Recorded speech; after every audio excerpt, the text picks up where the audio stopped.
सभी को प्रणाम। एक बार थोड़ी सी तालियां दे दीजिए। अभी माननीय जांगला साहब कह रहे थे कि नेता माइक नहीं छोड़ते। आज नई चीज पता चली। हम तो ये सोच रहे थे कल तक के नेता कुर्सी नहीं छोड़ते। पूरा देश पूरी दुनिया देख रही है, बोला ना कुर्सी नहीं छोड़ना, चाहे कुछ भी। थोड़ी सी तालियां दे दीजिए। होली का पर्व है, मुस्कुराते हुए थोड़े हाथ खुल जाए आपके। कल ये हाथ इस देश के विकास के लिए सतत प्रयास करें। बहुत अच्छा लगा। एक ऐसे महान व्यक्तित्व जिन्हें पूरा देश योगी के रूप में जानता है, आदरणीय मित्र सेन जी। हम उनके नाम के आगे कभी पहले स्वर्गीय नहीं लगाना चाहते। मैं उनके बारे में बस ये कह सकता हूं कि एक यशस्वी, तपस्वी और मनस्वी व्यक्तित्व जिनकी विरासत को आगे बढ़ाते हुए आज ये परिवार न केवल समाचार बल्कि राजनीति में शुचिता कायम करने में पूरे देश में अग्रणी स्थान रखता है। यहाँ उपस्थित तमाम लोगों से अनुरोध करता हूँ, एक बार दोनों हाथ उठाकर सम्मान करिए इनकी इस भावना। थोड़े बहुत मोमेंटो रह गए हो तो वो भी दिलवा दो। मुझे तो लग नहीं रहा, ये लग रहा था यहाँ जितने सबको तो सम्मानित कर दिया, कुछ बाहर रह गए वो भी पकड़ गया। कार्यक्रम सही समय पर शुरू हो रहा है। 5 बजे का समय था तो 7:30 जो जरूरी था वो निपट गया था। जिसकी वजह से वो जरूरी था वो हम निपटा देंगे। बहुत अच्छे तो है ही, तेरे चक्कर में हुआ है। 2.5 घंटे लेट आई है दिल्ली से। रास्ते में सेल्फी ले रही थी, कहती कि रोहतक के लोग बड़े जीवंत हैं। पुलिस वालों के साथ भी सेल्फी खिंचवाई आज, बताऊंगा थोड़ी देर बाद। लेकिन मैं ये चाहता हूं कि मंच के कवियों का एक छोटा सा परिचय आपसे दूं। पहले तो माननीय सांसद महोदय, मैं दिल की गहराइयों से प्रणाम करता हूं आपको। मुझे जब पूर्ण भारतीय परिवेश में कोई राजनेता नजर आ जाता है तो मन अतिरिक्त श्रद्धा में, जब आप धोती कुर्ता में दिल से बोल रहा हूँ सर, ईश्वर मतलब मैं साक्षी मां सरस्वती के साधक है, भगवान की कसम खाता हूं, इससे अच्छा कुछ नहीं लगता। मैं बहुत छोटा था, 8वीं 9वीं में था, जब मैं चौधरी चरण सिंह जी को निकट से देखता था। मैं सच बोल रहा हूँ, उनके साथ बहुत निकट से देखने का अवसर मिला, चंद्रशेखर जी के साथ रहने का मौका मिला। लेकिन आज आपको देखकर ऐसा लग रहा है कि राजनीति में कुछ ऐसे लोग हों जो संसद में हमारी बात उठा सके, तो हमें लगे हम अपने देश के लोगों को सुने। बस ये प्रार्थना करता हूँ, थोड़ी तालियां कमजोर है, आपकी सम्मान कर दीजिए उनका मुझे दिल से। मनमोहन जी हमारे पुराने दोस्त हैं, 3 बार कार्यक्रम कराया था इन्होंने, लास्ट डे पे कैंसिल किया था, उसके बाद भी मेयर बन गए। नहीं आज भी नहीं होगा, हम थोड़ी भूल गए सर। लेकिन आप बहुत स्नेह करते हैं, आप हर सम्मेलन में अंत तक रहते हैं, ये बात अलग है जोड़ने के लिए। लेकिन मंडी वाले कभी सम्मेलन में आप सुबह 3 बजे तक बैठे रहते, तो थोड़ी 3 सेकंड की तालियां तो देंगे। राजेश जी, मुझे ये नहीं पता किस पार्टी के हो, क्योंकि बात शुरू में करी थी तो आपने भाजपा के लग रहे थे, बीच में आए तो कांग्रेसी हो गए थे, और बाद में लग रहा था आपकी तरफ जा रहे हैं। तो मैं समझ नहीं पा रहा, लेकिन मैं ये कह सकता हूँ कि आज आपका जो उद्बोधन था वो एक संपूर्ण भारतीय चेतना को अपने में समाहित किए हुए था। मैं दिल से बोल रहा हूँ, मैं सलाम करता हूँ, सैल्यूट करता हूँ आपको। नहीं, बड़ी बात है सर। और यहाँ पर जो आज सम्मान हुआ, ये हमें बहुत खुशी है कि संस्था खुशी बांटो, कुछ था ना, खुशी बांटते चलो। कहाँ है वो? निकल गए और जगह बांटने को। और हिंदी में भी देखिए, एक भी दिया हमने, अपना गुलदस्ता भी दिया था उन्हें खड़े होकर। लेकिन चलिए, यहाँ हम बांटेंगे। इस सभागार से बाहर भी खुशी बढ़नी चाहिए, उसके लिए वो संस्था के पदाधिकारी है। मुझे बहुत अच्छा लगा डॉग्स के लिए, और वो मैम खाना लेकर जाती है बहुत सारे। कहाँ है, यहाँ भी है, कोई बैठा है उनमें से? प्लीज एक बार आप दिल से बोल रहा हूँ आपको, थैंक यू वेरी मच। एक बार उन्हें सम्मानित कर दीजिए। आप जैसी महिला, मैं सच बोल रहा हूँ, मैं होली का पर्व है, आज के दौर में महिला अपने पति को रोटी भी खिलाती है, और आप इतने सारों तो आप जैसी को महान कहाँ मिले? पठानिया साहब हमारे रोटी के साथी हैं, प्रणाम उन्हें। कक्कड़ साहब हमारे रोटी के प्रेसिडेंट बैठे, बहुत बहुत प्रणाम। सबसे पुराने दोस्त मेरे राजवीर ढाका, कहाँ बैठे हैं अभी? राजवीर जी बहुत पुराने दोस्त हैं मेरे, लगभग 30 साल से हम लोग साथ हैं। शुभिता जी की शादी भी हम लोगों ने कराई थी, इन दोनों की। उनकी तो खैर हो ही जाती, इनकी डाउटफुल थी, और अब तो बिल्कुल ही डाउटफुल थी। डॉक्टर बनवारी लाल जी भी आ रहे हैं, प्रेस कॉन्फ्रेंस कर रहे हैं। ये होली का पर्व है, मुस्कुराते हुए थोड़ा सा आनंद लेना। कवियों का गुलदस्ता बहुत ही खूबसूरत। आज हम सक्रिय सुदीप भोला के नेतृत्व में आए हैं, और 13 वर्ष से निरंतर रोहतक में कार्यक्रम आयोजित किया जाता है। कवियों का एक बहुत संक्षिप्त सा परिचय आपसे देना चाहता हूँ। मंच के बाईं ओर ये फोटोग्राफर खड़ा है। बेटा कविता तो नहीं पढ़ती, मैं क्या बोलता, बाईं ओर तो भी थे, तुम्हारा नाम लेना जरूरी। ये नैनीताल की से चली बच्ची और सोशल मीडिया के माध्यम से पूरी दुनिया में छा गई। मैं सच बोल रहा हूँ, सर्वाधिक लोकप्रियता जिन्हें मिली उनमें से एक नाम गौरी मिश्रा का होता है। जोरदार तालियां बजाइए। और गीत गजल में बड़ा पवित्र नाम है। मैं चाहूंगा कि आज वो उन्होंने जो भगवान के शंकर के ऊपर, गौरी के ऊपर जो छंद पढ़े वो जरूर पढ़ने का प्रयास करना यदि समय मिले तो। मैं उसके बराबर में ईमानदारी से कहना चाहता हूँ, हिंदी कविता जो महाकवि नीरज से शुरू होकर चलती है, गीत की परंपरा को जिसे कुंवर बेचे राजन जी, रामेंद्र त्रिपाठी, सोम ठाकुर ने कितना आगे ले गए, उस परंपरा को आगे बढ़ाने का काम जिसने पूर्ण चेतना और निष्ठा के साथ किया, ऐसा हम सबका बेहद प्रिय। आज से उसका नाम बदल दिया हमने उन्हें। अब आज की बात हम गजेंद्र प्रियांशु कहेंगे, जो बाराबंकी से आते हैं, अयोध्या से आते हैं, प्रभु राम की नगरी से आते हैं। दोनों हाथ उठाइए, एक बार जोरदार तालियां बजाइए। और जिस भाव पर गजेंद्र ने लिखा, बहुत बहुत स्वागत सम्मान। उनके ठीक बराबर में हिंदी कविता का एक ऐसा लोकप्रिय सूरज कह सकता हूं, जिसने पिछले 15 वर्ष के अंदर जहां जहां हिंदी पहुंची है, भारत से लेकर अमेरिका, कनाडा, दुनिया का शायद दुनिया में उसकी हुंकार होती। मैं ये चाहता हूं दोनों हाथ मिलाकर बड़े कवि का तालियों से सम्मान करिए। प्रिय सुदीप भोग, उनके ठीक बराबर में मैं ये गर्व के साथ कह सकता हूँ, आयु में तो मुझसे 6 वर्ष बड़े हैं, लेकिन मुझे लगता है कि कविता में न जाने कितने दशक आगे निकल गए। विनीत चौहान, हम शुरुआत के साथ ही है, हम लोगों को लगभग 34-35 बरस हो गए। विनीत चौहान को कविता परंपरा में मिली है। इस देश के जब बड़े रचनाकारों का कहीं भी जिक्र होगा तो परम आदरणीय बलवीर सिंह का उन्हें तमाम बड़े सम्मान मिले इस देश की लेखनी के माध्यम से। मैं चाहता हूं एक बार पहले तो उनको सम्मानित कर दीजिए, जो इस वक्त अलवर में बैठकर इस वक्त यहाँ से हम उनका नाम स्मरण कर रहे हैं। उस परंपरा को, कविता में रोज की धारा को आगे बढ़ाने का काम किया।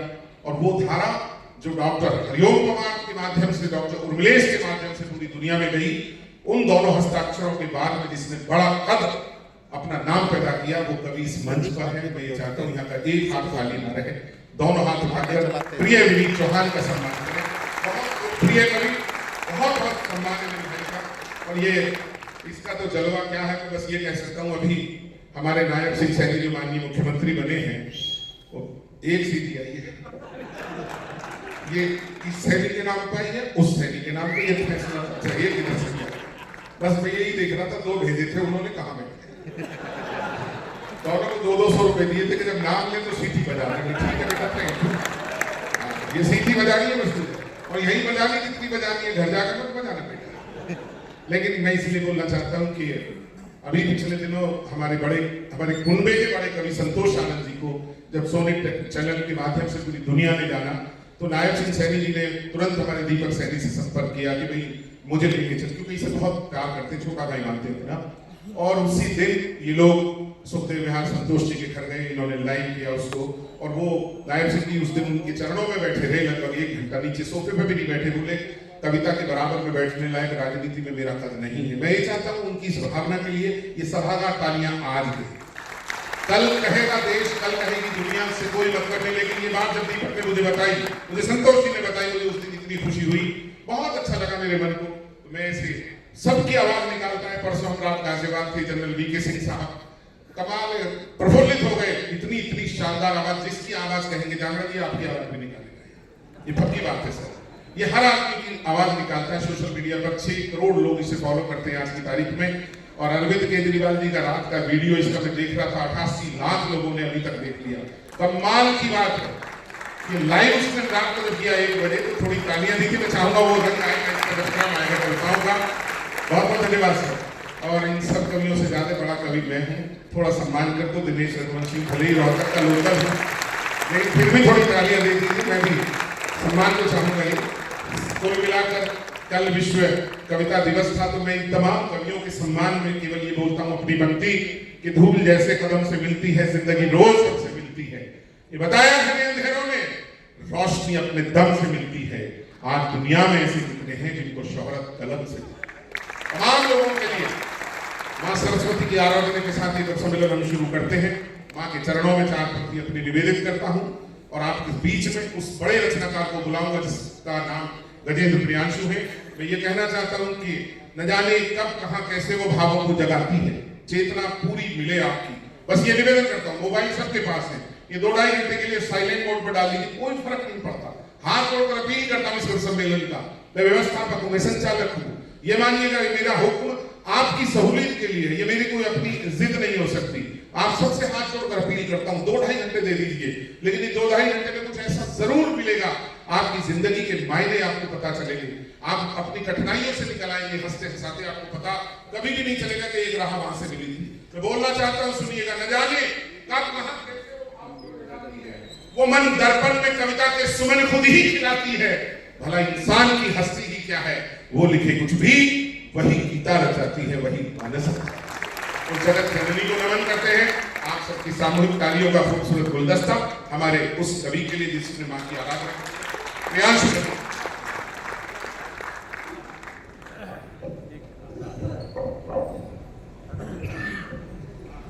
मां सरस्वती को प्रणाम करता हूँ। हरिभूम के समस्त पदाधिकारी जिन्होंने सुंदर से कवि सम्मेलन का आयोजन किया है, तो सबका अभिवादन करता हूँ। राजनीति के बड़े लोग बैठे हैं, मैं प्रणाम करता हूँ, और आप सब बहुत अच्छा सुनने के लिए बैठे हैं, मैं सबका अभिवादन करता हूँ। माँ भगवती की अभ्यर्थना का आदेश हुआ है, हम सारे कवि माँ की वंदना करने ही आए हैं। हमारे शब्दों के स्वरूप अलग हो सकते हैं, हमारे भावार्थ अलग हो सकते हैं, लेकिन हमारी हर कविता माँ की अर्चना ही होती है। हम सारे लोग कवि सम्मेलनों में घुमा करते हैं, अक्सर कहीं नींद हो पाती है, कहीं नहीं हो पाती है, कभी जहाज में सो लेते हैं, कभी ट्रेन में, कभी कार में, और उस समय भी हमारे मन में एक ही बात चलती रहती है कि कुछ हम अच्छा लिख लें, कोई एक पंक्ति हमारे पास आ जाए, बस वही हमारा जीवन ऐसे ही कटता रहता है हर परिस्थिति में। आप सब 2 मिनट मुझे माँ की अर्चना में शामिल होने का आदेश दीजिए। एक बार सामने जाकर मैं निवेदित करता हूँ, हम कवियों के जीवन की आराधना क्या है? कोई राजनीति में अपना बड़ा भविष्य बनाना चाहता है, कोई आर्थिक रूप से समृद्ध होना चाहता है। हम कभी माँ से आराधना करते हैं कि माँ, अंधेरा छा रहा हो, गहनतम छा रहा हो, ये जीवन जा रहा हो, ये जीवन जा रहा हो, मेरे मानस में उस क्षण भी तुम्हारी कल्पना हो, मेरे मानस में उस क्षण भी तुम्हारी कल्पना हो, मैं जो भी गुनगुनाऊं माँ तुम्हारी वंदना हो।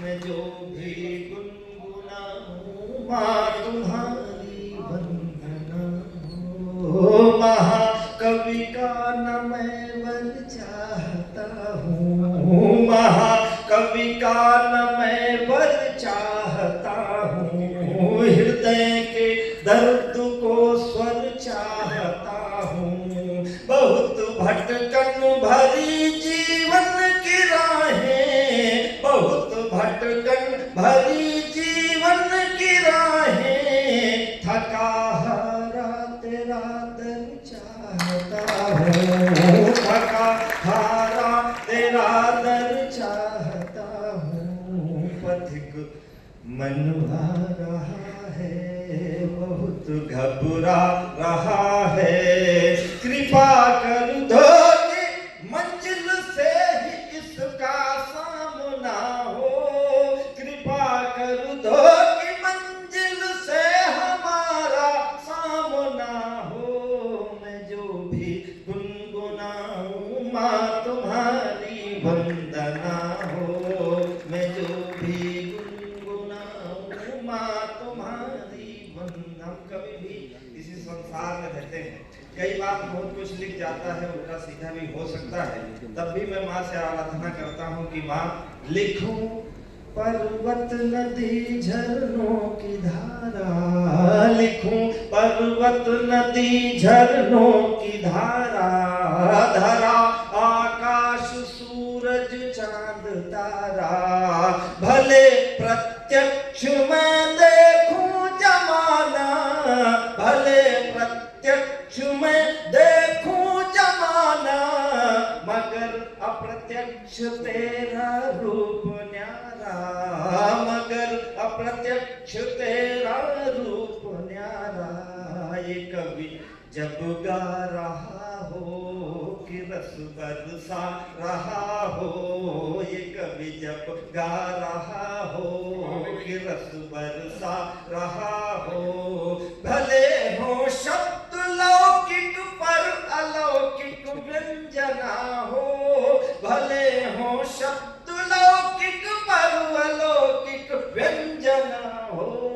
मैं जो भी गुनगुनाऊं माँ तुम्हारी वंदना हो, मैं जो भी मैं अंतिम पंक्तियां जिस कारण ये कवि सम्मेलन हो रहा है, आप सब जिसमें समृद्धि में सहयोग दे रहे हैं, अंतिम पंक्तियां में माँ से आराधना करके स्थान लेता हूं कि माँ रहे वैभव अमर भारत धरा का, रहे वैभव अमर भारत धरा का, अमित वन भाग विलसित निर्झरा का।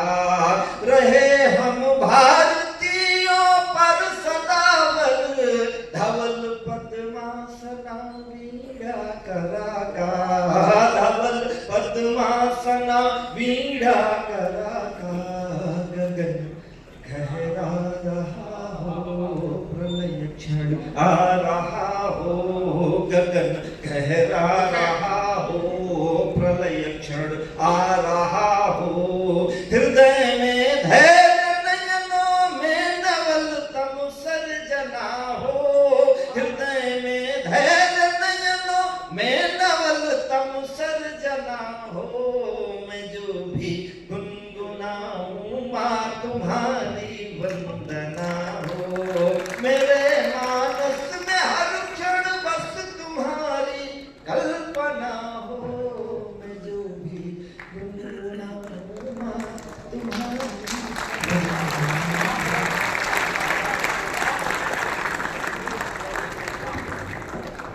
एक मुद्दत बाद इतनी श्रेष्ठ वंदना हम सब लोगों ने सुनी है, आपने बहुत स्नेह दिया, लेकिन फिर भी एक बार सब लोग एक अच्छी वंदना की शुरुआत करें।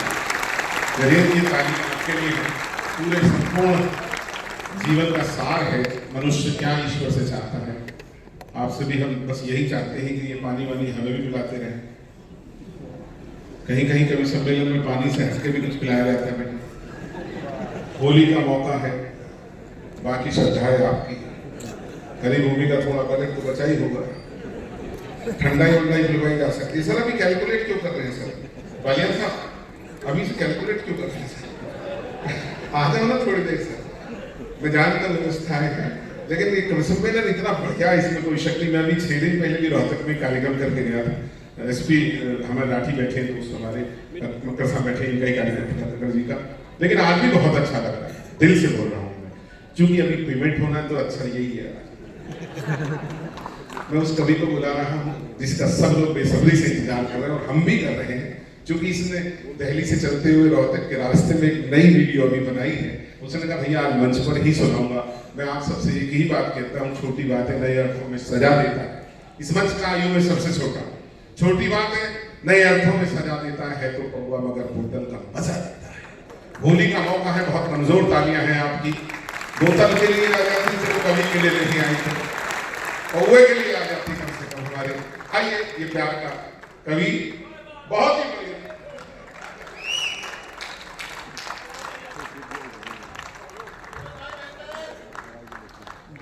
बोतल का नाम दिया, बोतल वाला आ गया। बहुत बहुत शुक्रिया मेरे स्वागत में जो घनघोर तालियां आप लोगों ने बजाई उसके लिए। बहुत सारी टेंशन चल रही है आजकल, मंत्री जी कॉन्फ्रेंस में है और माँ तुम्हारी वंदना हो। वंदना जी हमारे सामने बैठी है। मैंने तो वंदना जी को कहा था, मैंने कहा देखो दिल्ली में मैंने आजकल क्या सर बहुत टेंशन है मेरे बारे में, इतना कुछ बता दिया उन्होंने। कहा बहुत छोटा सा कवि हूँ सर, सबसे छोटा हूँ इस मंच का, एकमात्र कुंवारा नहीं। और इन्होंने बहुत बोल दिया मेरे बारे में, वीडियोस बनाई, ये किया वो किया। सर बहुत छोटा सा कवि हूँ, मेरा कविताओं में केवल इतना योगदान है जितना हमारे क्रिकेट टीम में अनुष्का शर्मा का। बहुत अच्छे। तो कोहली जी बैठी हैं, इधर मैं हूँ, आप पहले उनको देखो फिर मुझे देखो, हालांकि आप ऐसा ही कर रहे हो। आपको बिल्कुल ऐसा लगेगा जैसे सानिया मिर्जा के बाद मलिंगा देख लिया हो। देखो मुझे मलिंगा सुन के अंकल वो भी हंस रहे हैं जिनकी अपनी खोपड़ी जैसोया के जैसी। सर बहुत टेंशन चल रही है। राजेश जी बहुत टेंशन है पूरी दुनिया में, आतंकवाद की टेंशन, महंगाई की टेंशन, बेरोजगारी की टेंशन। आपने रशिया और यूक्रेन का जिक्र किया, आपने कहा युद्ध खत्म होना चाहिए।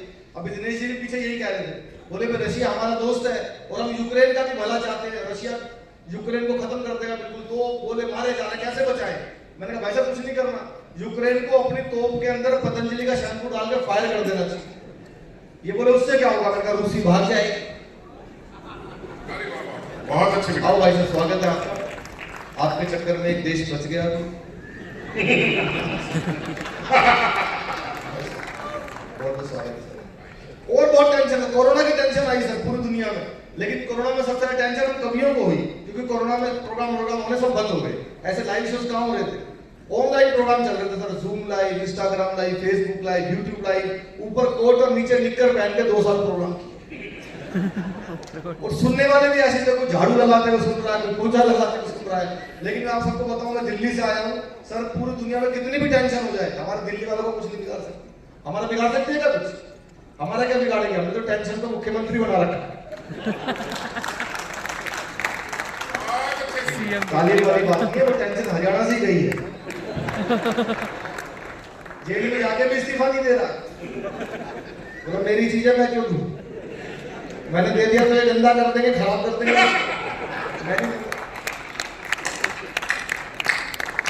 सर शराब घोटाला हो गया दिल्ली में, देखो सब कुछ सीरीज से चलता है।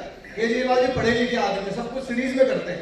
पहले शराब घोटाला हुआ, फिर जल बोर्ड घोटाला हुआ। भाई नीट थोड़ी पिलानी थी। अब सोडा घोटाला आएगा, फिर नमकीन घोटाला आएगा, बर्फ घोटाला आएगा, पनीर घोटाला आएगा, सलाद घोटाला आएगा, पता नहीं क्या क्या है। ये नेताओं का सर ड्रामा होता है। जामना जी कह रहे थे कि कभी नेताओं के बारे में बोलते, सर नेता बात कैसी करते हैं? हमारे दिल्ली के 2 मंत्री जेल में पड़े हैं। सत्येंद्र जैन साहब को सब जानते हैं, दिल्ली के स्वास्थ्य मंत्री, वो जेल में गए, और जब वो जेल में गए सीबीआई से जांच करने गई तो बोले मेरी याददाश्त चली गई, मुझे कुछ भी याद नहीं है, मेमोरी लॉस। अब केजरीवाल जी का सर विज्ञापन शुरू हुआ। नमस्कार दोस्तों, साथियों मेरे एक मंत्री को उठा के ले गए सीबीआई वाले, उस बेचारे की याददाश्त चली गई, उसको कुछ भी याद नहीं है, उसको बस इतना याद है कि मेरी याददाश्त गई है।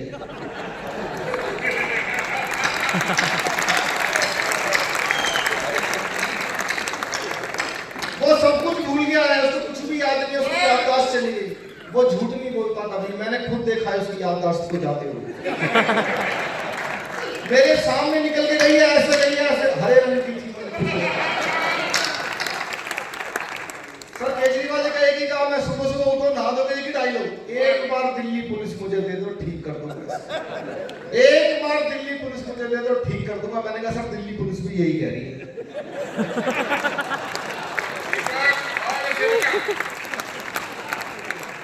देखो बीमारियां खत्म होती है। कोरोना जैसी वैश्विक महामारी आई, शताब्दी की सबसे बड़ी महामारी, हमारे वैज्ञानिकों ने मेहनत की, वैक्सीन बनाई, स्वास्थ्य कर्मियों ने घर घर जाके लगाई, तब जाके कोरोना खत्म हुआ।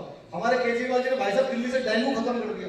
पता है कैसे खत्म किया? आप दिल्ली आते हो, आपने देखा होगा, बड़े बड़े होर्डिंग लगवाए दिल्ली में 200-200 फीट के, उस पर लिखवाया डेंगू का मच्छर साफ पानी में भी पनप सकता है, नीचे उनका फोटो। अरे डेंगू दोबारा आने की हिम्मत नहीं कर रहा।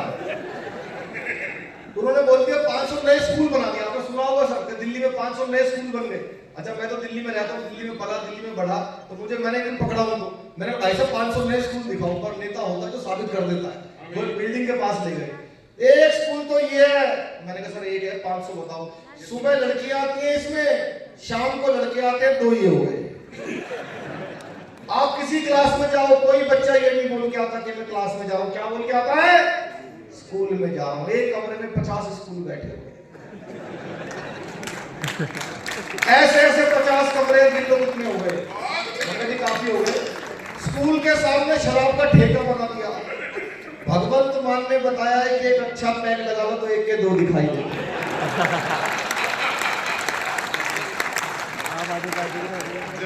दो तो ये वाले भी मानने पड़ेंगे आपको, 2 तो ये ऐसे ऐसे करके 500 बना रखे, तो 1000 बना के दिखा दो। ये सारी कंडीशन। अच्छा नेता दावे भी ऐसे कर देते हैं, अगर मैंने गलती की है तो मुझे ये कर दो, अगर मैंने किया तो मुझे सजा दे दो। केजरीवाल जी भी सर कल सपने में आए थे, सबको कह रहे थे साथियों अगर मैंने कोई गलती की है, अगर मैंने कोई घोटाला किया है, सारी दिल्ली के सामने कहता हूं आज ही फांसी दे दो मनीष को।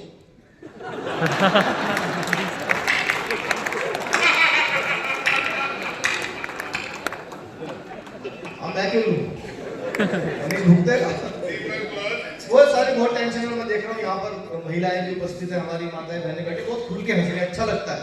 बहनी दिल्ली की महिलाएं खुल के नहीं हंसती, हम तो दिल्ली में रहकर रोज भुगतते हैं। कभी सम्मेलन कराओ, सामने दिल्ली की 10-20 महिलाएं बिठा दो, कवि की लाश जाएगी। हंसती नहीं, मेकअप करने वाले भी समझा के भेजते हैं, ज्यादा हंसो तो चेहरे के पीओपी की हमारी कोई गारंटी। क्योंकि किसी से पूछ लो, कोई अपनी उम्र भाई साहब ठीक नहीं बताती, कोई नहीं बताती। आपकी वाले ने भी नहीं बताई, जो भाभी जी ने। कईयों को तो मरने के बाद जब संदूक में पुराना सर्टिफिकेट मिलता तब पता लगता 10 साल बड़ी थी। कोई नहीं बताता, एक आध तो ईमानदार होते हैं गौरी के जैसे जो बता देते 57 हो गई, हर कोई नहीं बता, बहुत बड़ा देश है। मैं तो सर एक बार ट्रेन में आ रहा था, बीच वाली बर्थ पे, ऊपर वाली बर्थ पे 30-35 साल की महिला, नीचे वाली पे 70-80 के बीच में मैं, ऊपर हमारे ने नीचे वाले से पूछा, बोला बहन तुम्हारी उम्र कितनी होगी? 70-80 वाले बोले होगी 30-35। इतना बड़ा घोटाला चिदंबरम ने भी नहीं किया। अब 70-80 वाले ने 30-35 साल से पूछा, बोला बहन तुम्हारी कितनी होगी? बोली होगी 18-20। मैं बर्थ से नीचे गिर गया, बोली क्या करो? मैंने कहा पैदा होने की कोशिश। अच्छा मेरी अभी हुई नहीं, लेकिन मुझे पता है शादी के बाद क्या होता है। शादी होती है, पत्नी अपने पति को बुलाते हैं, इधर आ भाई, ये दोस्त तेरा बहुत खराब है, इससे बात करना बंद कर, उससे बात करना बंद कर देता है। अगले दिन बुलाते हैं, कल से ये खाना बंद कर, वो पीना बंद कर, आईपीएल पे सट्टा लगाना बंद कर। जब वो सब कुछ छोड़ के बिल्कुल सुधर जाता है ना, अचानक रोमांटिक होकर बोलती है, अब आप पहले जैसे नहीं रहे। तो बेचारा पहले जैसा कहां से, सॉफ्टवेयर तो पहले ही फॉर्मेट हो गया उसका। लेकिन हम तो हरियाणा में खड़े हैं, यहाँ तो हंसने के लिए सर कुछ ज्यादा बात करने की जरूरत नहीं। हरियाणा में तो कदम कदम पे हंसी मजाक देखना पड़ा है। मेरे माता पिता तो हरियाणा के और मेरी माता जी तो रोहतक की है, तो मुझे पता है। मेरे पिताजी सोनीपत के हैं। भाई साहब हरियाणा में आदमी के अंदर हरियाणा में निकलता नहीं।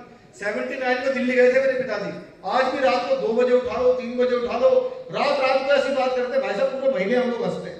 बस उनको पता नहीं कि मैं कितनी बढ़िया कॉमेडी कर रहा हूँ, हमसे आगे होते, उनको पता नहीं है। अभी रात को भूकंप आया सब 2:30 बजे दिल्ली में, हमने पिताजी को उठाया, उठो बाबा जी भूकंप आ गया। अब वो रात को आंख मसल के उठ गए।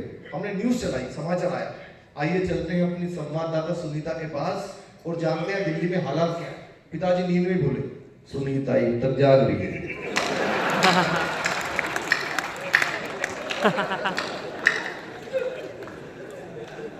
जिसका ऐसा बाप हो तो वो तो कॉमेडी करेगा ही ना। बहुत टेंशन है और हम लोग खड़े हैं यहाँ, कोई टेंशन लेने की जरूरत नहीं है। पॉलिटिक्स की टेंशन है, होली का माहौल है। और जागरा जी मेरा भाग्य बड़ा मजबूत है। मनोज तिवारी जी मेरे जन्मदिन पे आए थे, 2 दिन बाद दिल्ली के अध्यक्ष बन गए थे। नायब सैनी जी आए थे मेरे जन्मदिन पे चाय पीने, 2 दिन बाद वो हरियाणा के अध्यक्ष बन गए थे। ये मैंने वंदना जी को बताई थी बात, वंदना जी की चाय पेंटिंग चल रही है तब से। मैंने बताया था जी। बहुत सारी पॉलिटिक्स की टेंशन है और मेरा ये मानना है, मैं नेताओं की मिमिक्री करता हूँ, सारी पार्टियों के नेताओं की करता हूँ। पॉलिटिक्स के चक्कर में भाई भाई आपस में लड़ जाता है, अड़ोसी पड़ोसी लड़ जाता है, सगे भाई लड़ जाते हैं। तो मेरा मानना है कि मिमिक्री सबसे ज्यादा पॉलिटिक्स पे ही होनी चाहिए। हाथ से सबसे ज्यादा पॉलिटिक्स में मैं देश के बड़े बड़े नेताओं को आपके इस मंच पर बुलाता हूँ, आपको बहुत आनंद आएगा। और जितनी एनर्जी मैं लगाऊंगा डबल एनर्जी से आप सुनोगे तो मुझे बहुत मजा आएगा। क्योंकि आपकी तालियां हमारे लिए वही काम करती है जो जया प्रदा के लिए अमर सिंह करते थे। सारे नेताओं को बुलाता हूँ। सबसे पहले किसको बुलाएं? सबसे पहले बुलाते हैं देश के सबसे ईमानदार नेता को बुलाते हैं, वहीं से शुरू करते हैं। सबसे ईमानदार नेता है देश के लालू प्रसाद यादव। भाई साहब सबसे ईमानदार है। देखो जिस जेल का उद्घाटन किया था उसी में बंद रहे। बहुत पॉपुलर नेता है, जिसने भी भारत में हंसाया लालू जी में सर जरूर हंसाया। यानी जितना वो हमारे काम आए उतना देश के लिए आए। एक बार लालू जी भाषण दे रहे थे, सामने ऐसे इंटेलिजेंट लोग बैठे थे, प्यारे प्यारे बच्चे बैठे थे। मंत्री जी आ गए, सर आपका स्वागत है। बहुत बहुत जी आओ सर, स्वागत है। टिकट फाइनल करा के आए कईयों के। बहुत अच्छा। आओ सर, मुस्कुराहट तो बता रहे कईयों के कटवा के आए। सर ये थोड़ा सा चलेगा मजा। ये होली का उत्सव कभी सम्मेलन होता है इसलिए कि नेताओं को बिठा दो और कवियों को छोड़ दो। यही मजा है हमारे देश का, यही आता जी। लालू यादव जी पर भाषण दे रहे थे, भाषण के लड़का उठा एक लाइन में लालू जी को निपटा दिया। लालू जी जैसी माइक पे आए, नरेंद्र मोदी, नरेंद्र मोदी, भाइयों बहनों अच्छा दिन, कब अच्छा दिन आएगा? नरेंद्र मोदी कब अच्छा दिन आएगा? कब? पीछे से लड़का उठा, बोला जी 9वीं फेट आपका लड़का डिप्टी सीएम बन गया था, कितने अच्छे दिन हो गए। और कितने अच्छे लोग। एक नेता है बहन जी नवजोत सिंह सिद्धू, आप सब जानते हैं। मैं आपके शो में था सबसे यंग पार्टिसिपेंट 2007 में। सिद्धू जी सामने बैठते थे, हमको माइक ला के रखना होता था, जोक सुनाने होते थे, वो हमसे पहले ही शुरू हो जाते थे। और आपने सिद्धू जी का भाषण सुना है, एक बार वो बोलना शुरू करते हैं, या तो भगवान रुकवा सकता है या इमरान रुकवा सकता है। एक नया लड़का है, जैसे जाके माइक रखा, गुरु मैं कहता हूं तुझ में वो बात है, तू ही है जो सागर को नदी दशक को सदी बना देगा। माय डियर फ्रेंड, तुझ में वो कला है, नदियां नाले पर्वत झरने डागर सागर। बंदा डर गया, बोला माफ करो तो माइक टेस्ट करने आया था। अच्छा, कई नेता ऐसे होते हैं जिनका भाषण बहुत बहुत दिन तक समझ में नहीं आता, आधा घंटा लग जाते हैं नेता बोल कर रहे हैं। एक तो स्वर्गीय मुलायम सिंह जी, उनका भाषण बड़ी मुश्किल से समझ में आता था। एक है राजस्थान के पूर्व सीएम अशोक गहलोत जी, उनका भाषण सर समझ में नहीं आता, 15 मिनट लगते हैं कि इन्होंने क्या बोल दिया। अभी उनसे किसी ने पूछा सर राजस्थान में क्या हुआ, देखो ये हमारे राजस्थान के हमने जो बात चुनी है जिंदगी राजस्थान में आएगी बात। दोस्तों यदि अच्छा लगा हो तो अभी तक इस सभागार में एक भी हाथ खामोश था, कमाल किया इस बच्चे ने। मैं प्रार्थना करता हूँ आपसे, बेहद हमने जो बात की राजस्थान के सुने, ये जयपुर में आके आपको हमारी बात की बैठी की कौन उस समय थोड़ी टीवी की आवाज तेज की, मैंने आप शायद समझ में आ जाओ। जो हमने राजस्थान में जाके सुने जिसे बात तो हमें की बात सही नहीं अच्छी जयपुर में आके जी हमने पूछा कि जब मैं पिताजी को आया, बोला मैंने कहा पता नहीं क्या बोल रहे, सीएम रहे। जो हमने इनको बताया भाई राजस्थान जब आप आएंगे वो आएंगे बाद जब आप हमारी पार्टी की सुने जी राजस्थान के तो हम तो हारेंगे। अब आप समझ गए होंगे वो क्यों हारे। कई नेता, अच्छा एक तो मिमिक्री आपको ऐसे सुनाऊंगा यहाँ से वहां तक, जिन लोगों ने अभी तक भी तालियां नहीं बजाई, बिल्कुल एक्सक्लूसिव मिमिक्री सुनाऊंगा एक दो नेताओं की, जो भाई ऊपर बैठे हैं उनकी भी तालियां चाहिए। ये पहली बार कवि सम्मेलन सुनने आए हैं, इनको लगा फिल्म की तरह ये भी ऊपर से अच्छा दिखता होगा। नहीं बेटा, ये ईडी के नोटिस से बचे हुए लोग हैं। ये कुछ भी कर सकते हैं ऊपर से। मैं समझ रहा हूँ, कोई बात नहीं, बहुत अच्छे लोग हैं ऊपर बैठे, ऊपर वाला सब देख रहा है। एक तो मिमिक्री आपको सुना दो, बहुत आनंद आएगा। ऐसी एक मिमिक्री है भारत के रक्षा मंत्री श्री राजनाथ सिंह जी की मिमिक्री। आपको लगे कि इस ऑडिटोरियम के अंदर हरिभूमि के प्रोग्राम में राजनाथ सिंह जी आ गए तो एक भी तालियां यहाँ से वहां तक ना रुके, मुझे बताना। जब वो लोकसभा में भाषण देते हैं, सुनिए। अध्यक्ष महोदय, जहां तक प्रश्न पाकिस्तान का है तो मैं सारे सदन के समक्ष डंके की चोट पर कहना चाहता हूं अध्यक्ष महोदय कि पाकिस्तान से अब कश्मीर पर हमारी सरकार कभी कोई बात नहीं करेगी, बात यदि करेगी तो पीओके पर करेगी।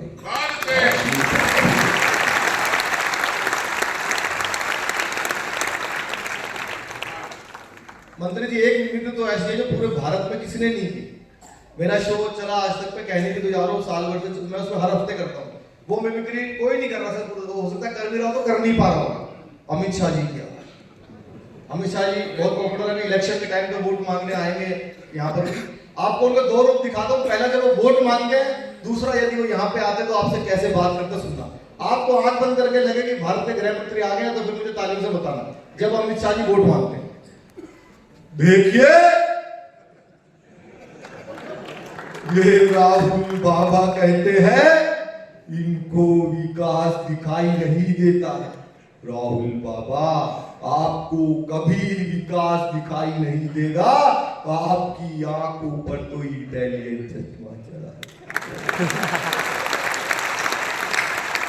तो मेरे सामने मौजूद तमाम बुजुर्गों, माताओं, बहनों और मेरे जिगर के टुकड़े जैसे युवाओं, मेरे साथ दोनों हाथों को उठाइए, उठाइए, संकल्प की मुट्ठी बीचिए और पूरी ताकत से बोलिए भारत माता की। यदि वो यहाँ आते, देखो भाई हरी भूमि वालों, ये 13वां कवि सम्मेलन है, दुखों की, तनाव की 13वीं का कार्यक्रम है। आज सारी टेंशन को भगाने का प्रोग्राम है। तो मैं इतना ही कहना चाहता हूँ रोहतक वालों, जितने भी लोग यहाँ पर हैं ताली नहीं बजाएंगे उनको हम देखेंगे।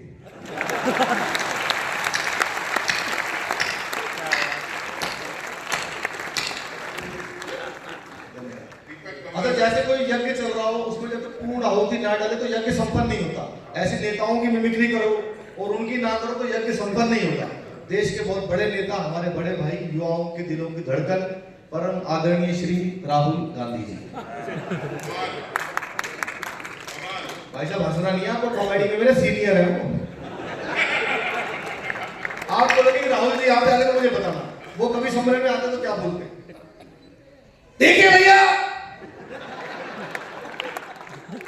ये जो कविता है, पोइट्री, हिंदी उर्दू दोनों, ये जो शायरी है, ये कैसे होती है? ये गोदी मीडिया आपसे छिपा रहा है भैया। मैं बताता हूं, जब मैं हरियाणा गया, खुद गया सेल्फ,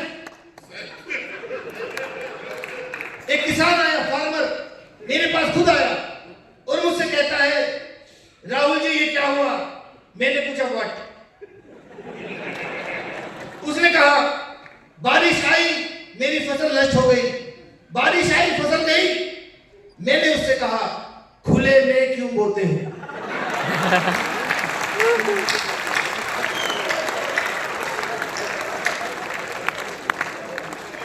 वो मेरी बात समझ गया, वो समझ गया और मुझसे बोला भाई साहब आप जाइए, ये है कविता, ये है पोइट्री, खत्म, टाटा बाय, अब आएगा मजा। और ये मजा मैं सारे देश को देके रहूंगा भाई, सबको दूंगा। ये सारी टेंशन है सर, पॉलिटिक्स की टेंशन है, लेकिन एक आवाज है जो पूरी दुनिया में गूंज रही है। जो पसंद करता है वो भी सुनता है, जो नहीं करता वो 2 बार सुनता है। नरेंद्र मोदी जी की मैंने देखा पाकिस्तान, चाइना, ओमान जहां जहां गए तो वहां पाकिस्तान के लोग भी सुनने आते हैं ऑडियंस में। चाइना वालों को सर हिंदी इंग्लिश कुछ नहीं आती, पर भाइयों बहनों वो भी समझते हैं। तो यदि मोदी जी यहाँ पर आते हरी भूमि के इस प्रोग्राम में तो सुनिएगा कैसे भाषण देते। मैं कोशिश कर रहा हूँ, माइक बहुत अच्छा है भैया, छेड़ना मत। कई बार माइक वाला छेड़ देता तो मोदी जी के निकालो, देवगुड़ा के निकल जाता।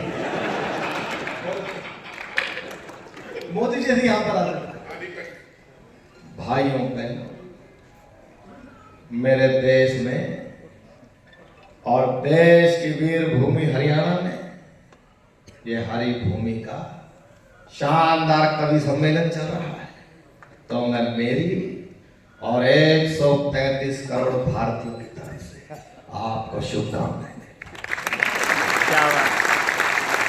शानदार कार्यक्रम चल रहा है, दीपक सैनी प्रस्तुति दे रहे हैं। दीपक सैनी को बुलाना चाहिए कि नहीं बुलाना चाहिए? बाल्यान जी बुलाना चाहिए कि नहीं बुलाना चाहिए? बुलाना चाहिए, हर कार्यक्रम में बुलाना चाहिए और इतना मोटा लिफाफा भी देना चाहिए।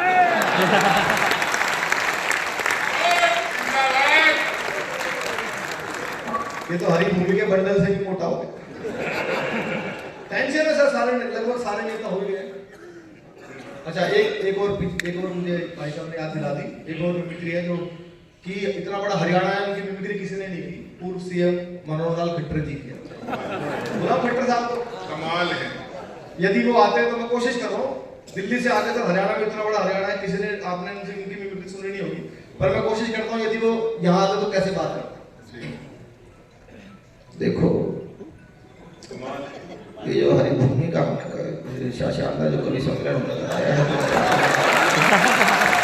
दोस्तों दिल से दुआएं दो इस कलाकार को, दिल से।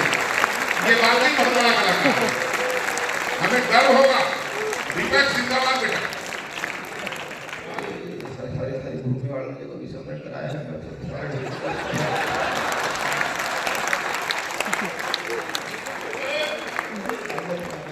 तो शुभकामना देता हूँ कि हमारी बेटियां भी कभी समय सुनने आती हैं, तो उनको भी बहुत बहुत शुभकामनाएं हैं। और इससे कोई ज़्यादा कुछ कहता नहीं हूँ, भारत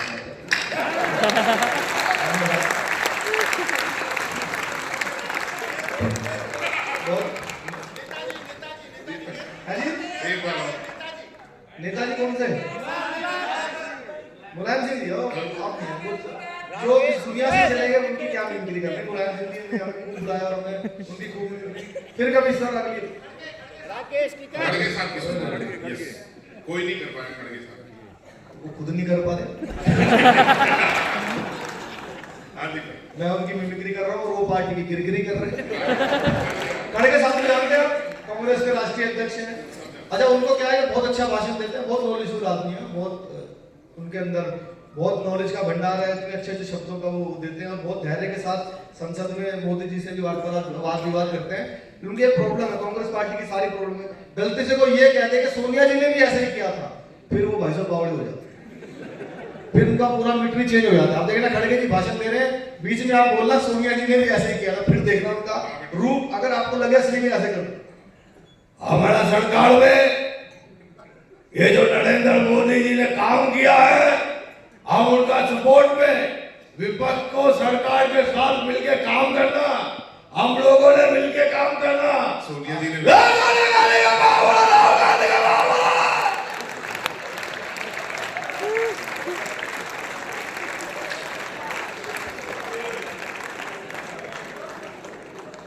ऐसी करते हैं मेयर साहब, ऐसी करते हैं और बहुत सारी मिमिक्री है, आपको है तो नहीं है नेताओं की। वो लास्ट लेयर बेटा केजरीवाल साहब, सोनिया गांधी, अरे बहुत है। कल का वीडियो केजरीवाल जी का, हाँ मेन, और टिकैत साहब टिकैत साहब की करूं, टिकैत साहब की।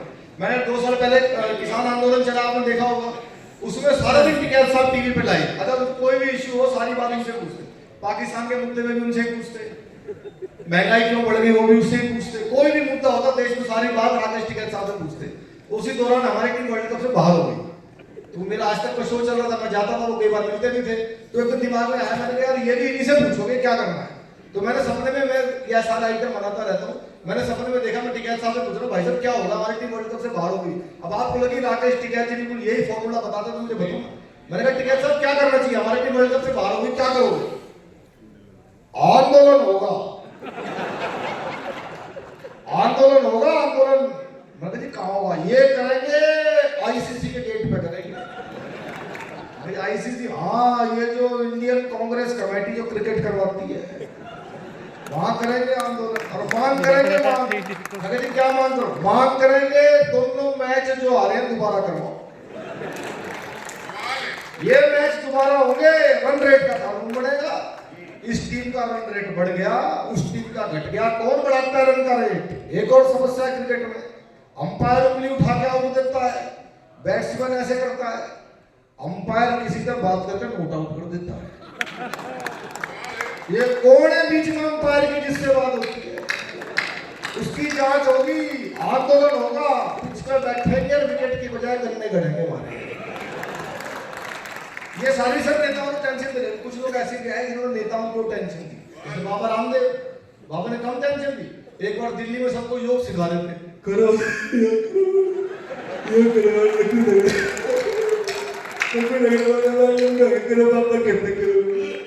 तभी बाबा की आंख फड़कने लगी। किसी ने कहा बाबा आपकी आंख में कुछ प्रॉब्लम है क्या? नीचे बैठ जा, कपालभाती कर रही है।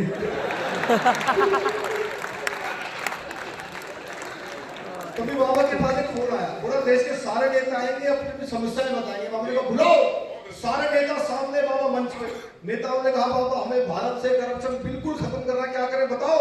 कुछ नहीं कर रहा, पहले चटाई बिछाओ, पूरी बिछा, लंबी बिछा, लंबी पूरी बिछा, अब अपना पेट धीरे धीरे अंदर करो। इतना भी नहीं कि वापस आए तो किडनी भी नहीं पहचान पाए, इतना भी नहीं, बाबा कर अंदर बाहर कर। एक नेता खड़ा बोले बाबा पेट अंदर बाहर कर रहा है, करप्शन कैसे खत्म होगा? करता जा, पेट तो कम होगा। बाबा ने और लोग कपालभाति प्राणायाम खूब करवाया, एक तो अचानक उठे, बाहर निकल के देखो करप्शन बिल्कुल खत्म हो गया। लेकिन कहा बाबा कैसे हो गया? तुम सारे यहाँ बंद हो, फैलाएगा कौन?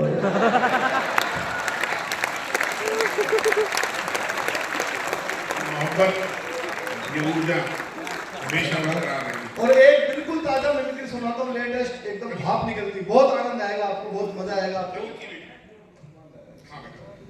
बहुत आनंद आएगा आपको। जो भी कोई पॉपुलर होता है मैं उनकी मिमिक्री करने की कोशिश करता हूँ। ऐसे एक बाबा इन दिनों बहुत वायरल हो गए, बाबा बागेश्वर वाले बाबा। आप सब जानते हो सर बाबा बागेश्वर वाले, वो पूरा पर्चा बना देते हैं भाई साहब, कौन है, कहाँ से आया है, क्या किया है, क्या भरेगा, कब मरेगा, सब लिख के रख देते हैं। आप सब जानते हो बाबा जी को। अब मैंने सपने में देखा बाबा जी की कथा चल रही थी और सामने फंस गए दिल्ली के मुख्यमंत्री श्री अरविंद केजरीवाल, और बाबा ने उनका पर्चा बना दिया। बना दो भाई साहब पर्चा बना, अब तो बनवाए थे, जेल चले गए कैसे, पर्चा तो ईडी नहीं बना दिया उनका, वैसे बाबा तो क्या बनाए, लेकिन आपने आपको लगे आंख बंद करके बाबा बागेश्वर जी रोहतक के इस प्रोग्राम में आ गए तो एक बार मुझे आपके तालियों का आशीर्वाद मिले। बाबा जी की जब कथा शुरू हुई देखी, बाबा जी की कथा शुरू हुई सर। जय श्री राम। इस पंडाल के अंदर हमको एक आदमी दिखाई दे रहा है जो नीली और ढीली शर्ट पहन करके बैठा हुआ है। वे आ जाए, उनकी अर्जी स्वीकार की। सामने से आ गए। बाबा जी नमस्कार, मैं दिल्ली का क्या सवाल मन में लेकर के आए हो? बाबा ने तुम्हारा पर्चा बनाया तो पहले ही नटखटा। बाबा जी मैं दिल्ली का सीएम हूँ, एलजी मेरी बात नहीं मानता, मोदी मुझे 26 जनवरी पे टैंक भी नहीं चलाने देते। मैं देश का पीएम। बाबा ने पर्चा बना रखा, बताओ कौन सा पर्चा खोले? बाबा जी के पर्चे का अंत लेना। बाबा ने तुम्हारा पर्चा बना रखा, देखो। अपने बच्चों की झूठी कसम खाई,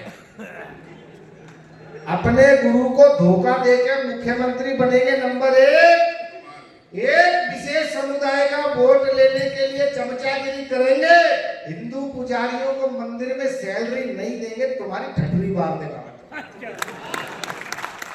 बाबा जी मैं देश का पीएम बनना चाहता हूँ। सबसे पहले हिंदू राष्ट्र की मांग करो दिल्ली विधानसभा के अंदर, और एक मंत्र बाबा दे के जा रहे हैं, उसका जाप करो दिन में 3 बार पार्लियामेंट के सामने। बाबा जी कौन सा मंत्र है?